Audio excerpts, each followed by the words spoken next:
अस्सलामु अलैकुम व रहमतुल्लाहि व बरकातुहू।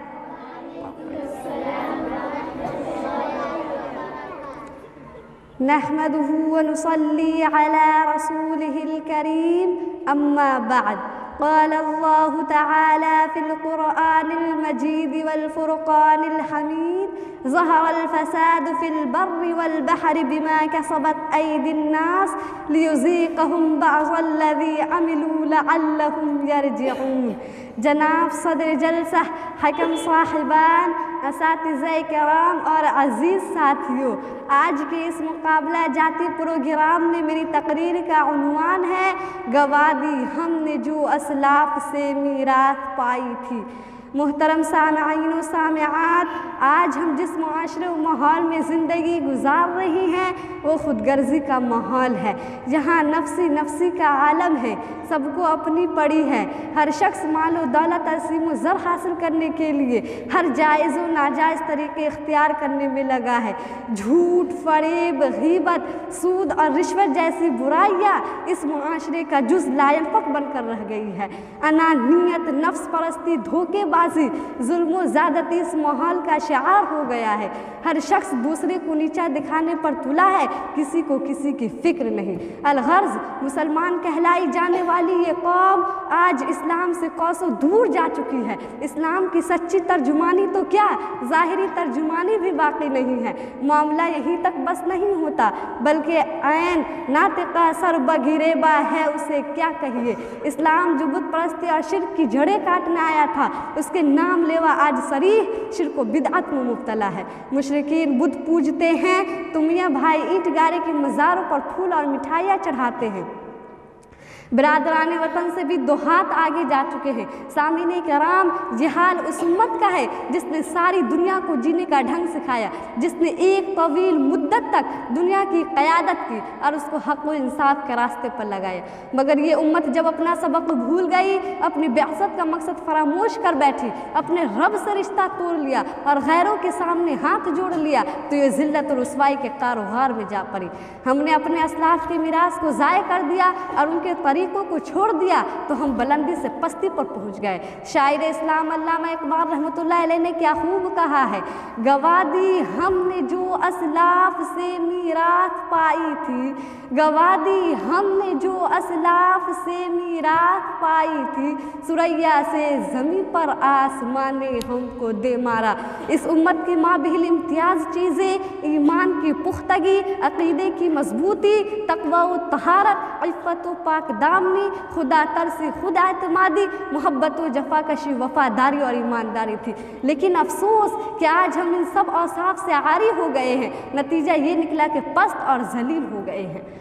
अगर हम इन औसाफ को अपने अंदर अब भी पैदा करने की फ़िक्र करें तो हालात की काया पलट सकती है। फर्जंदान इस्लाम, कुरान में अल्लाह ताला ने इरशाद फरमाया, या अय्युहल्लज़ीना आमनू आमिनू, यानी ए मुसलमानों, मुसलमान बन जाओ। एक दूसरे मकाम पर फरमाया गया, या अय्युहल्लज़ीना आमनुत्तकुल्लाह हक़्क़ तुक़ातिह वला तमूतुन्ना इल्ला व अंतुम मुस्लिमून, यानी अल्लाह से जिस तरह डरने का हक़ है उसी तरह डरो, और देखो तुम्हारी मौत भी इस हालत में हो कि तुम मुसलमान हो और इस्लाम ही तुम्हारी शान और पहचान हो। हज़रात, ईमान और तक़वा यही दो ऐसे वस्फ़ है जिससे दूसरे सारे औसाफ पैदा होते हैं। ईमान जितना रासिख होगा और जिस कदर आदमी अल्लाह का लिहाज करेगा, उसी कदर उसके अंदर दूसरी सिफ़ात भी पैदा होंगी।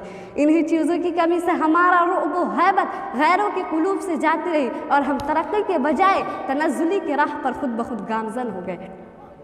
हमारी पस्ती और ज़िल्लत यही है कि हमने ईमान और तक़वा को बालाए ताक रख दिया और सरबुलंदी और कामयाबी के वो तरीके इख्तियार कर रहे जिससे हमको रोका गया था। कामयाबी और असल तरक्की का रास्ता सिर्फ़ और सिर्फ यही है कि हम अपना रिश्ता अल्लाह से जोड़ें, अपने ईमान को मजबूत करें और तक़वा इख्तियार करें।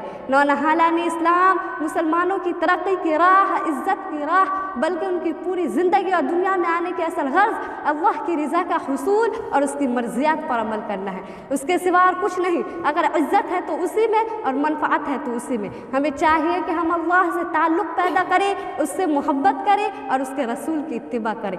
आप जानते हैं कि उसका सिला क्या मिलेगा? खुद कुरान मजीद की ज़बान से सुनिए, इन कुंतुम तुहिब्बूनल्लाह फत्तबिऊनी युहब्बिबकुमुल्लाह, यानी उसका बदला ये मिलेगा कि अल्लाह हमसे खुद मोहब्बत करेगा। भला उसके क्या कहने जिससे मालिक हकीकी मोहब्बत करे।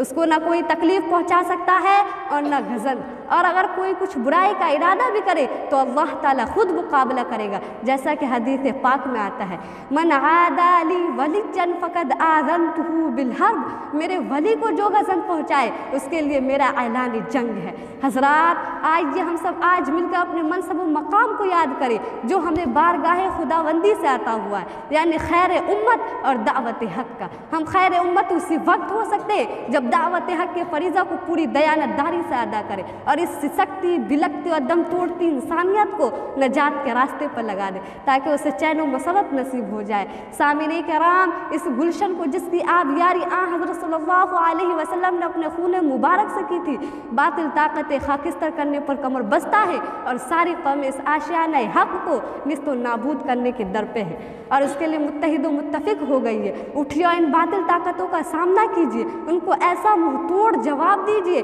कि क़यामत तक उनकी हिम्मत न हो सके, उनके सारे हौसला और अरमान को खाक में मिलाकर रख दीजिए। हमें किस बात का खौफ है जबकि ईमान वालों ही के साथ अल्लाह की मदद है? हम किस बात से लर्ज़ा व तरसा हैं? आखिर हमारे पास तो सब कुछ है, हमारे दम से ये दुनिया आबाद है।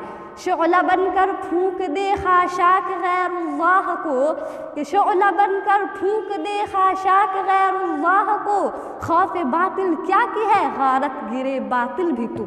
हम अपने अंदर तब्दीली पैदा करें, अल्लाह और रसूल की इताअत को अपना शिआर बना लें, उसकी रज़ामंदी और खुशनुदी के लिए सर तस्लीम खम कर दे। बग़ैर अपनी इस्लाह और तब्दीली के कुछ नहीं हो सकता और तब्दीली इंसान के अज़्म फ़ैसला और फ़िक्र नज़र से होती है।